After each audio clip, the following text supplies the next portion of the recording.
Olá, amigos, tudo bem? Hoje eu quero conversar um pouco com vocês sobre dessacralização. Quando falamos em dessacralização, já pensamos em uma coisa que é muito nítida. Não podemos confundir essa dessacralização com profanação. A profanação é você pegar um objeto religioso, uma figura religiosa, e cometer alguma agressão, algum ataque, ou algum texto, por exemplo, né, e deturpá-lo de uma forma violenta ou asquerosa, né? Isso é uma profanação, uma coisa que salta aos olhos de todos. A dessacralização aqui é um processo sutil, né, e é disso que eu quero conversar com vocês hoje. Não é segredo para ninguém que a reforma protestante ela iniciou um processo de dessacralização não só da religião, mas do mundo, né? Então, quando você estuda a reforma anglicana, por exemplo, né, que a reforma anglicana fez na Inglaterra, no Reino Unido, né, na Grã-Bretanha, foi um processo de dessacralização. A Guilda dos Construtores, por exemplo, que era uma guilda de construtores de igrejas e mosteiros e tudo mais, ela foi proibida, né, e aqueles métodos de construção que eles tinham foi relegado, porque já na reforma anglicana começou uma preferência maior por prédios menos suntuosos, né, mais sóbrios, como eles pensavam, né, em sobriedade assim. E essa guilda, esses construtores todos ficaram na miséria, né, porque não tinham mais muita serventia. Então, dá para compreender como a reforma protestante iniciou um processo de dessacralização. O Gilbert Durant, um antropólogo famoso, ele estuda isso até e percebe como o iconoclasmo, né, da reforma foi um processo acelerado de dessacralização. Chegamos até nos dias de hoje em que o fenômeno evangélico, né, você observa que não há mais qualquer presença de ideia de sagrado. Não há arte sacra evangélica, né? A coisa chegou num ponto que você olha as igrejas evangélicas, você não sabe se é um lupanar, né, cheio de luzes e tal, é uma danceteria ou um galpão para armazenar zeppelin, né? Você não olha aquilo, não pensa que é um ambiente sacro. E isso reflete também na arte como um todo, não só na arte sacra. Agora, o curioso é notar que esse processo muito antigo, né, essa mentalidade puritana, porque o puritanismo ele faz essa dessacralização, né, ele acaba por condenar toda a arte, até a arte profana, levando a uma pobreza cultural, a um moralismo e a uma neurose, né? Isso por quê? Bom, há um livro de Luciano chamado Da Dança, em grego, que é uma excelente discussão sobre isso. Você tem ali uma figura chamada Crato, que ele considera toda a arte profana uma coisa indigna ao filósofo, um homem de conhecimento. Então ele diz que um homem de conhecimento pode, no máximo, degustar da quithara, que é a harpa, né, dos hinos aos deuses e tudo mais, mas a dança e todas as artes que hoje temos como profanas seriam indignas, né, porque lidam com as emoções mais baixas e com aquela estética diferente da estética do sagrado, né? Então ali você já vê uma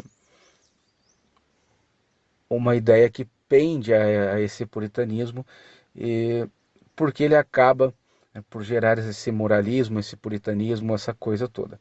Bom, a partir do momento em que você ou moraliza, né, a arte sacra, isso é muito comum. Você vê, por exemplo, em todos os lados, pessoas que pegam aí uma opinião teológica, um determinado período da história, da arte, né? E define aquilo como arte sacra e ponto. Então tem desde aí de cristão ortodoxo, né? Imagina que a única arte sacra possível é aquela ortodoxa bizantina clássica, né? Então eles acabam escrevendo livros de teologia e tudo mais defendendo essa única forma de arte sacra como a única arte sacra possível, né? E isso também, né, tem meio católico, também você tem pessoas que definem ali um período da arte e colocam só aquele tipo de arte como a ideal, né? Não levam em conta a, a expressão humana como um todo na formação da arte. Isso não deixa também de ser uma forma de desacralização, né, uma forma de tentar controlar a própria expressão artística, né, tanto em relação ao mundo profano, digamos assim, como ao sagrado. É claro que isso é prejudicial. Esse prejuízo se dá porque a defesa desse tipo de coisa coloca uma espécie de separação completa, né, entre a expressão humana e aquilo que deve ser representado. Quando falamos assim na arte como uma forma completa, não se separa isso muito bem. Então, é bem normal na história da arte, da própria arte sacra, você encontrar ali diversas formas de expressão, né, porque a, o artista estava muito ligado ao mundo que ele representava, sem esses limites, né, absolutos que tentam impor. O ápice disso, óbvio, é a reforma protestante e o evangelismo. Então, o evangelismo de hoje, né, o fenômeno evangélico faz, ele desacraliza tudo, né? Então, o, a igreja ou o templo, né, hoje não dá mais nem para chamar de igreja, né, ou templo ou qualquer coisa assim, é um espaço em que não há mais sagrado, né, não há sagrado na arte, tudo ali gira em torno do profano, né? Então você tem um culto ali que ou uma manifestação da histeria, das emoções mais baixas, né?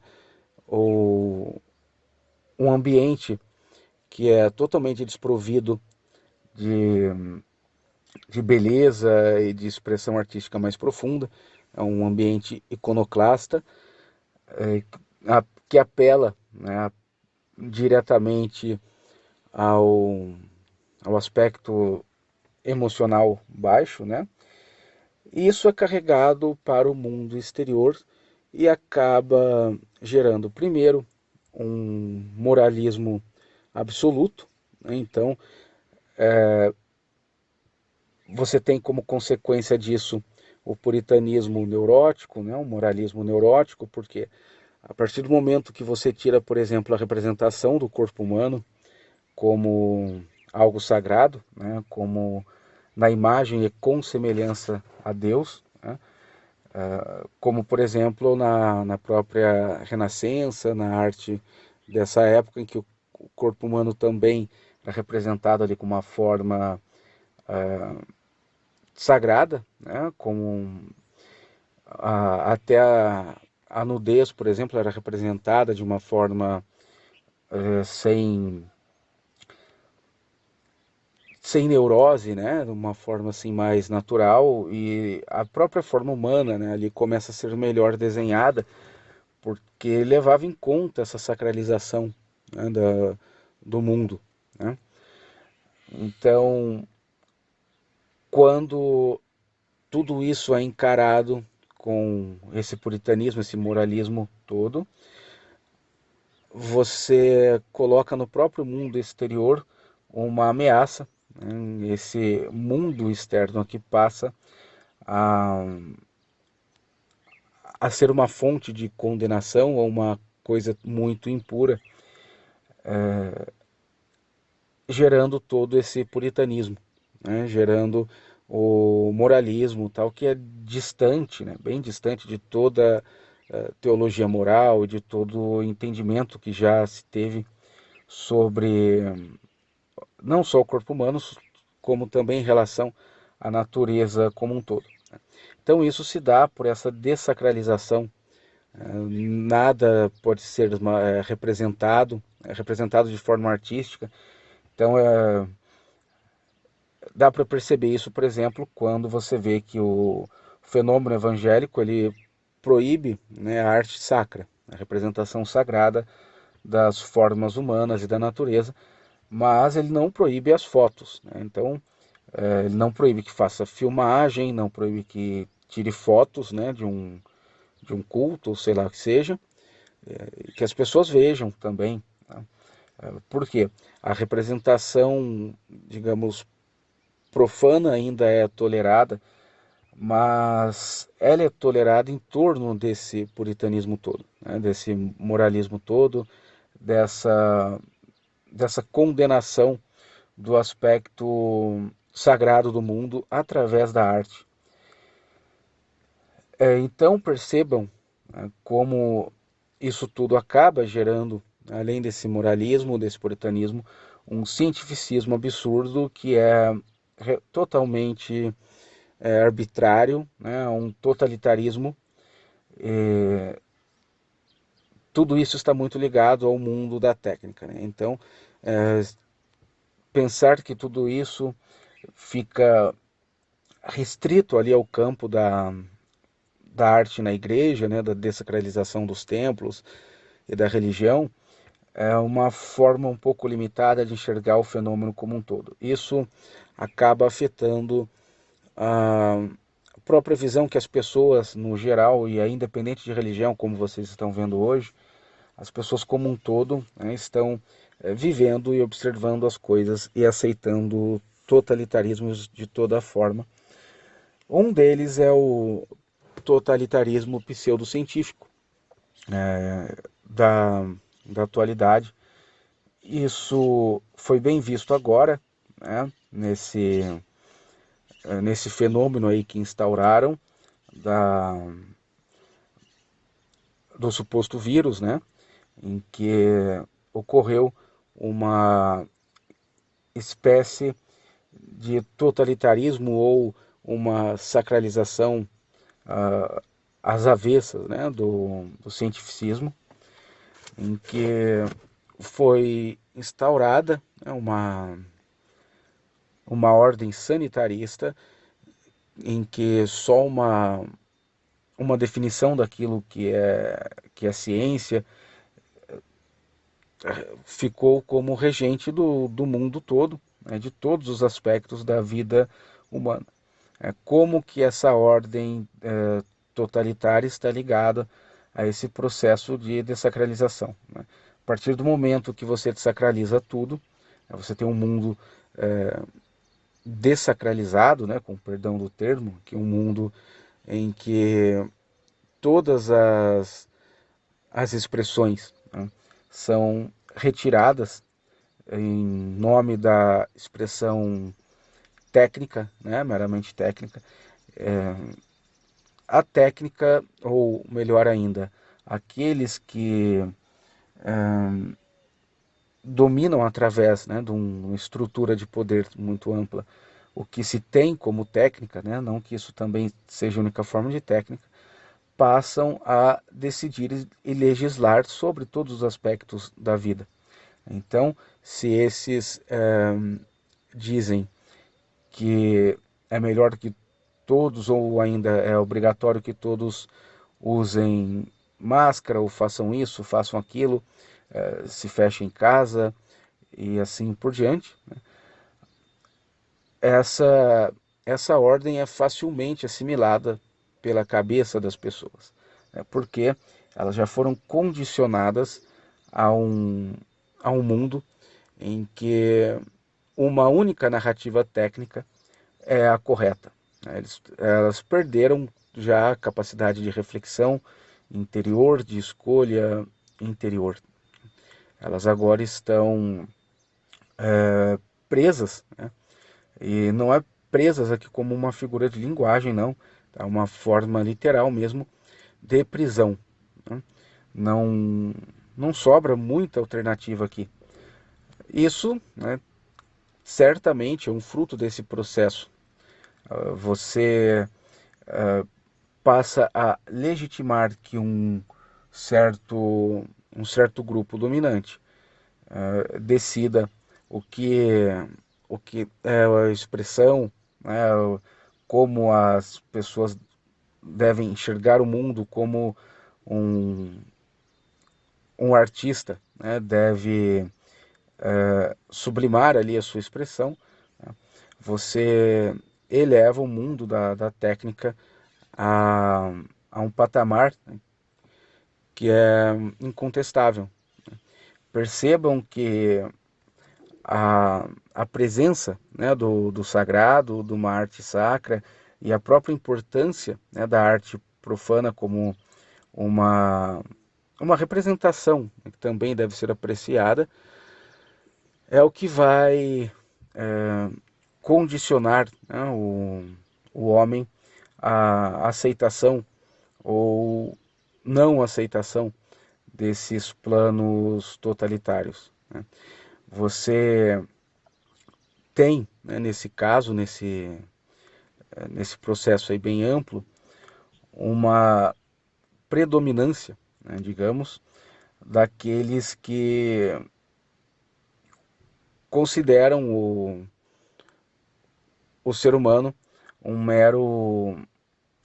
um mero macaco, né, um mero imitador de comportamentos, e como um mero imitador de comportamento, essa criatura ela é incapaz, né, de desenvolver arte, de apreciar arte, e ao mesmo tempo também, óbvio, ela é incapaz de tomar as suas próprias escolhas, de, de fazer ali as suas decisões, né?